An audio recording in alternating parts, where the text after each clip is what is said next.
Good morning, students. This welcome to the Aryan Digital Content. This is Priya, your science teacher.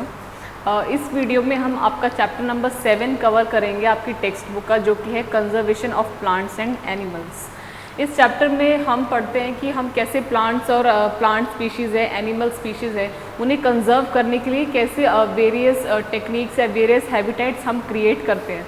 ये हम इस chapter में पढ़ेंगे। Plus उसका इफ़ेक्ट क्या होता है हमारे इन्वायरमेंट पे, या हमारे इन्वायरमेंट के कोई भी नेचुरल क्लैमिटी है उस पर हमारी प्लांट या एनिमल स्पीशीज़ का क्या असर होता है, तो ये हम इस चैप्टर में कवर करेंगे। Okay, so let's start the chapter. First topic is what is deforestation. Deforestation is very simple. It is the clearing of forest or the cutting of trees, हम सिंपल लैंग्वेज में अगर बोलें, and using that land for other purpose is known as deforestation. Deforestation की causes क्या होते हैं, deforestation क्यों करते हैं हम? मेनली सबसे पहले हम देखें उस लैंड को किसी कल्टीवेशन ऑफ किसी क्रॉप के कल्टीवेशन में यूज़ करने के लिए। सेकंड हम देखें हाउसेज या फैक्ट्रीज बिल्डअप करने के लिए। थर्ड हम देखें जो वुड हमें मिलता है ट्री से, उसे हम एज अ फ्यूल यूज़ कर सकते हैं या उसे एज अ फर्नीचर के लिए हम यूज़ कर सकते हैं। So these are the causes of the deforestation. The natural causes of deforestation मतलब डिफॉरेस्टेशन जो मैन मेड नहीं है, जो अपने आप से हो जाता है बाय द नेचर, उसका कॉज है for example forest fire and drought.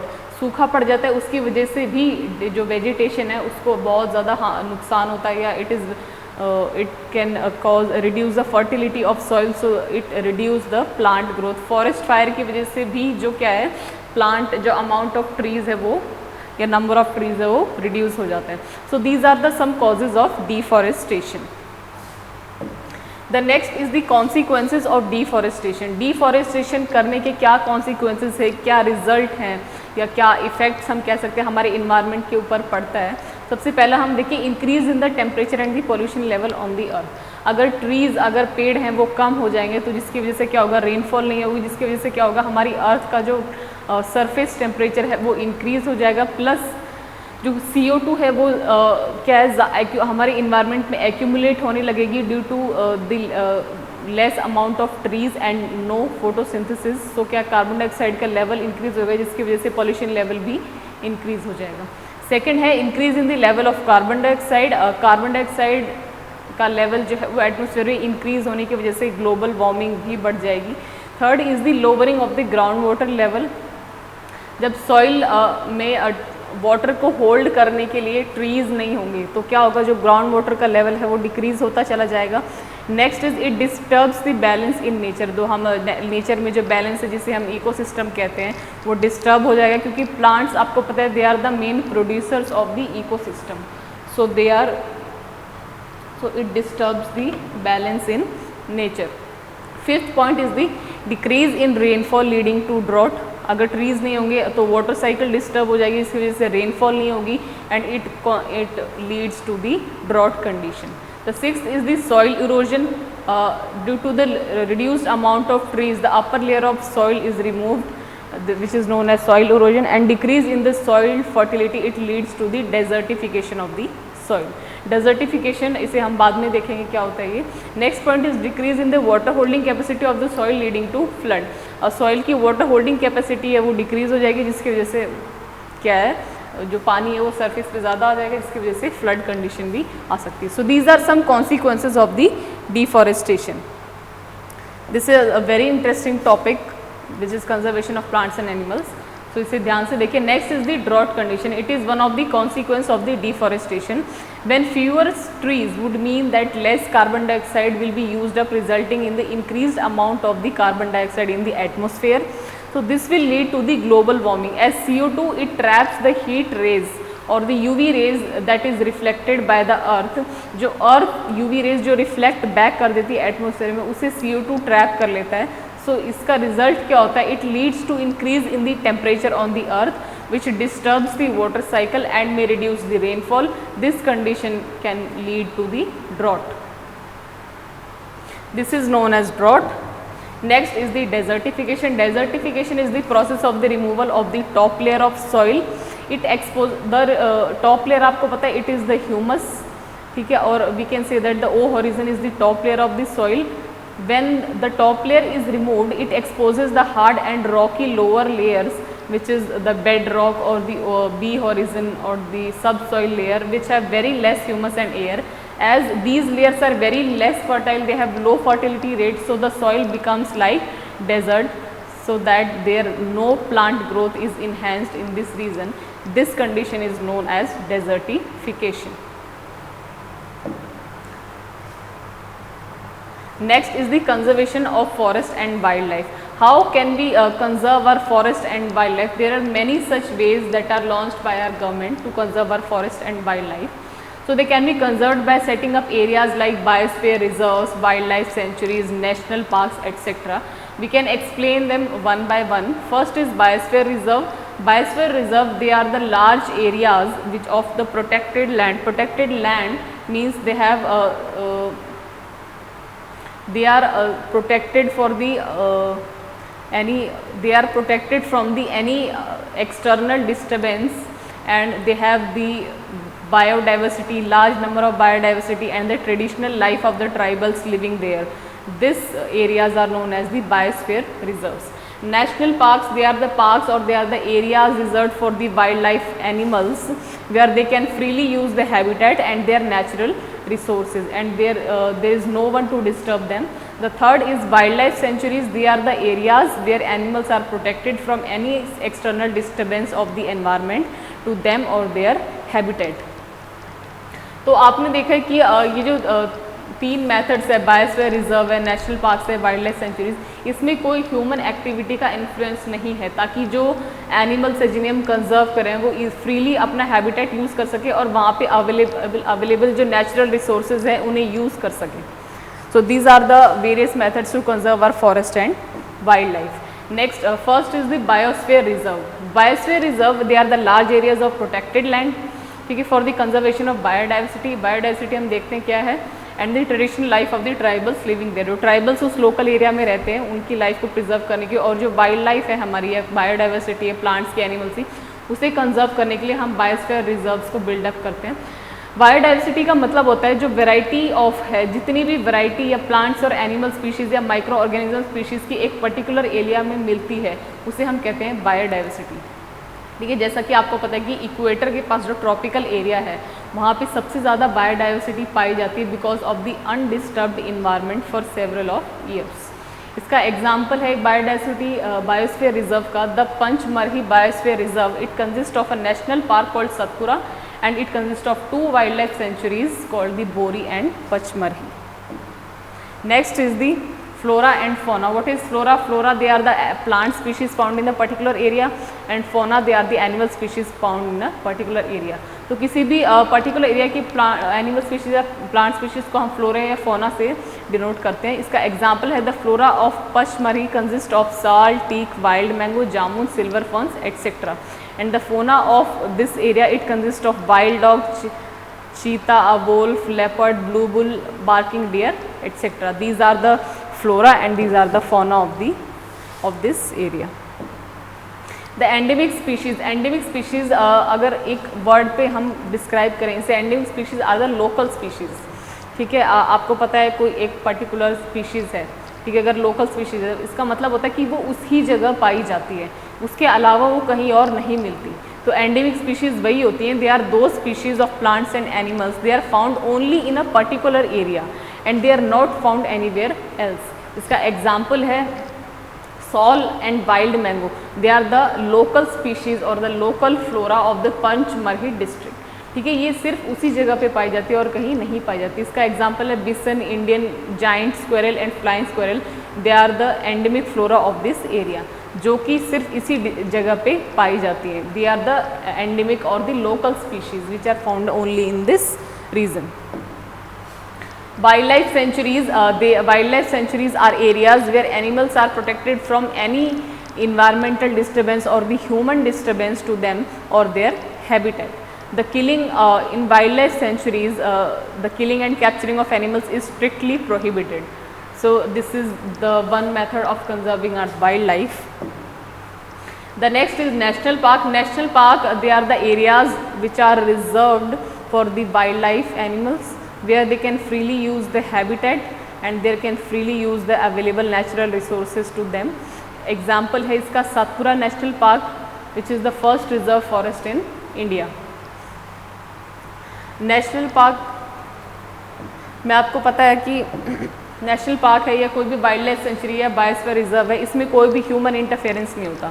अब ह्यूमन इंटरफेरेंस नहीं होगा तो उन एनिमल्स की किलिंग नहीं होगी, ठीक है, जिसकी वजह से वो हैबिटेट कोई भी रिसोर्सेज नेचुरल रिसोर्स है उसके लिए कंपटीशन नहीं होगा, वो अपने हैबिटेट को अच्छे से यूज़ करेंगे. सो इसलिए क्या है, this methods are very efficient in conserving our forest and wild life.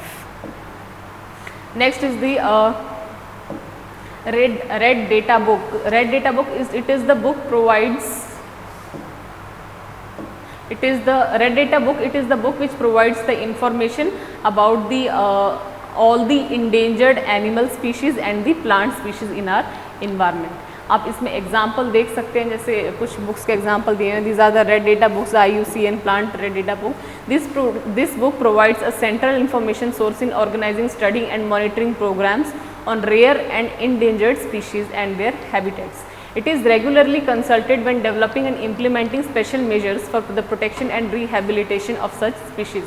Endangered species वो होती हैं जो कि बहुत रेयर या बहुत ही कम इन्वायरमेंट में बची हुई हैं, उन्हें हम कहते हैं इंडेंजर्ड स्पीशीज़. तो उनकी काउंटिंग इस बुक में होती है. उनकी प्रोटेक्शन के जो मेजर्स हैं उनकी प्रोटेक्शन के लिए या उनकी जो नया रूल है उनके प्रोटेक्शन के लिए नया रूल इम्प्लीमेंट किया गया, वो सारी इन्फॉर्मेशन इस बुक के अंदर होती है, which is called the red data book. endangered animals they are those animals whose numbers are very few, कुछ ही बचे हैं, and they might face extinction in the future times. ठीक है. सो इसका एग्जाम्पल है tiger. Tiger is one of the many animals which are slowly diminishing. To protect the tigers in our country, the government has launched the Project Tiger to ensure the survival of tiger population. अब endangered animals है, बहुत ही rare हैं,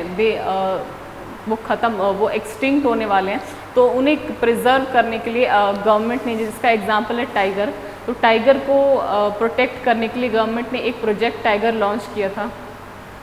इसके बारे में हम पढ़ेंगे next. इसके अलावा डायनासोर्स है, they have already become extinct. Red data books are the books which keeps a record of all the endangered plants and animals. अगर हम एक लाइन में लिखना हो that what is red data book, so it is the book which keeps a record of all the endangered plants and animals. Next is project tiger. Project Tiger was launched by 1st April in 1973 by the Government of India. This project basically aims at ensuring a viable or the living population of Bengal tiger in their natural habitat, and also to protect them from the extinction and preserving areas of biological importance for their natural heritage, forever represented as close as possible the diversity of ecosystem across the tigers distribution in the country. The project task force visualized these tiger reserves as breeding nuclei from which surplus animals would migrate to adjacent forest. Project tiger जो है वो government के द्वारा launch किया गया था. इसमें क्या होता है, जो लिविंग पॉपुलेशन है टाइगर है उसे प्रिजर्व किया, उन्हें एक्सटिंक्ट होने से बचाने के लिए, उन्हें प्रिजर्व करने के लिए, उनकी बायोलॉजिकल, उनका जो नेचुरल हैबिटेट है वो एक्सटिंक्ट ना हो, उन्हें प्रॉपर नेचुरल रिसोर्सेज अवेलेबल किए गए, उनकी प्रॉपर इकोसिस्टम मेंटेन किया गया ताकि कि टाइगर की पॉपुलेशन जो है वो एक्सटिंक्ट ना हो और वो फ्यूचर टाइम में इंक्रीज हो जाए. This is known as the project tiger. Next is the ecosystem. So basically ecosystem, it is very interesting topic. Ecosystem it is the balance in nature. अगर हम एक लाइन में बोले, it consist of the interaction between the living and the non living components of the environment. ठीक है. अगर इसमें आपके बुक के अकॉर्डिंग हम डेफिनेशन देखें, an ecosystem it consist of all the plants, animals and micro organisms living in an area along with the non living components like climate, water, soil, river, deltas etcetera.